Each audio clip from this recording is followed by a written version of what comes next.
Guam-based think tank Pacific Center for Island Sustainability is keeping a close watch on how President Trump's actions may affect Guam and the Micronesian region. It's a very fluid situation here in Washington, D.C., because obviously the arrival of President Trump has thrown a lot of things in the air, a lot of changed the assumptions about things. PCIS Chairman Dr. Robert Underwood speaking to KUAM after what he calls interesting panel conversations at the Quincy Institute in the Capitol. The event, titled How the U.S. Can Build Better Ties with the Pacific Islands, saw over 60 participants.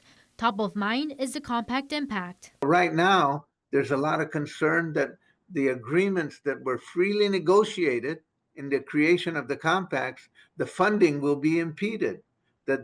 This whole kind of upending of federal spending that has been generated by freezing programs is really a source of concern to the compact states. PCIS also meeting with a variety of DC-based think tanks like the Center for Strategic and International Studies, Brookings Institute, and the conservative American Heritage Foundation. One of the things that we told people who work in the think tanks and people who are, I think, pretty close to some of the advisors in the Trump administration and people in Congress is that the way you treat the islands, the way you treat the compacts of free association, the way you treat these freely associated states is going to be seen as a lesson by other Pacific islands.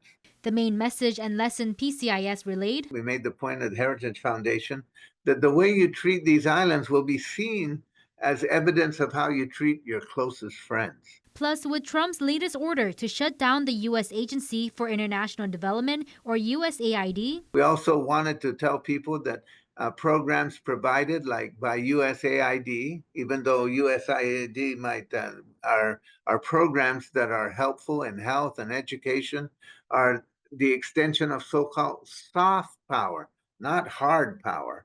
Dr. Underwood emphasizes the need for this soft power or diplomatic initiatives as they are critical for maintaining good relationships. This is how the U.S. can improve relations. And of course, the big one for us is that the U.S. government has to be larger than just the military. Now, I respect the military, but the federal government and the U.S. government is all wearing a uniform in our part of the world. We need more than that kind of relationship. We need a relationship about political development. We need a relationship about economic development. We need a relationship about health concerns.